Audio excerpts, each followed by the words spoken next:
শরীয়তের হুকুম আহকাম তো অনেকগুলি আছে, সেইগুলির মধ্য হইতে আমাকে এমন একটি বিষয় বলিয়া দিন, যাহার উপর আমি সবসময় আমল করিতে পারি এবং উহাতে মজবুত থাকিতে পারি। হুজুর সাল্লাল্লাহু আলাইহি সাল্লাম ইরশাদ ফরমাইলেন, আল্লাহর জিকির দ্বারা তুমি তোমার জিহ্বাকে সর্বদা ভিজাইয়া রাখো।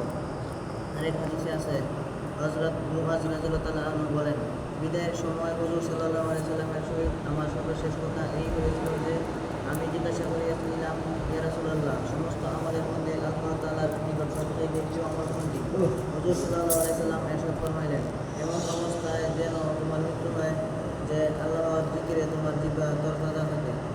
ফায়দা, বিদায়ের সময় দ্বারা উদ্দেশ্য হইল হুজুর সাল্লাল্লাহু আলাইহি সাল্লাম হযরত মুআয রাদিয়াল্লাহু আনহুকে ইয়ামানবাসীদের তাবলীগ ও তালিমের উদ্দেশ্যে ইয়ামানের আমির বানাইয়া পাঠাইয়াছিলেন।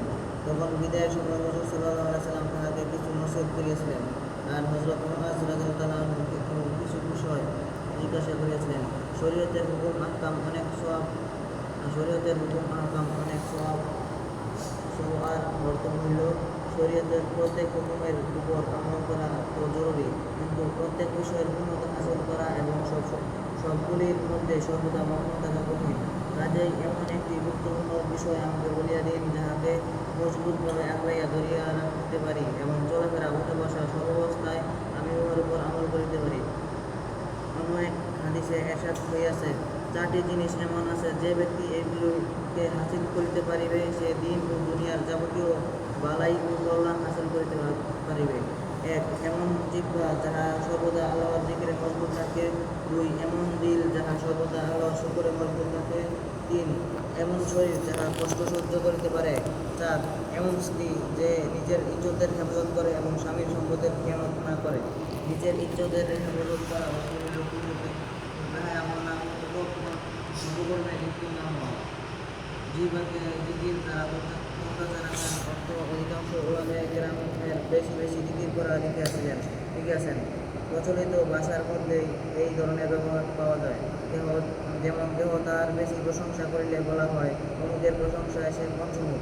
কিন্তু অদমের খেয়ালের ইহার আরেকটি ব্যাখ্যা হইতে পারে, উহাও এই যে, যাহার প্রতি এসক ও মহব্বত হয়, তাহার নাম লইলে মুখে এক প্রকার মজা অনুভব হয়।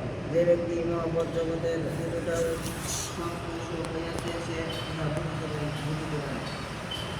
এই হিসাবে অর্থ হইল, আল্লাহর নাম এমনভাবে সাত করিয়া লও যেন মজা আসিয়া পড়ে। আমি আমার অনেক বুজুর্গকে অনুবাদ করিয়াছি, আওয়াজ করিয়া জিকির করিতে করিতে তাহাদের জিহ্বা এমনভাবে বুঝিয়া যাইত যে পাশে বসা লোক তাহা অনুভব করিতে পারিত।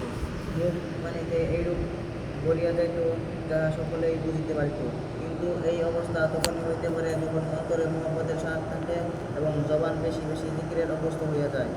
এক হাদিসে আসিয়াছে, আল্লাহর সহিত মহব্বতের আলামত হইল তাহার জিকিরের মহব্বত করা, আর আল্লাহর সহিত বিদ্বেষের আমল হইল তাহার জিকির সহিত বিদ্বেষ রাখা।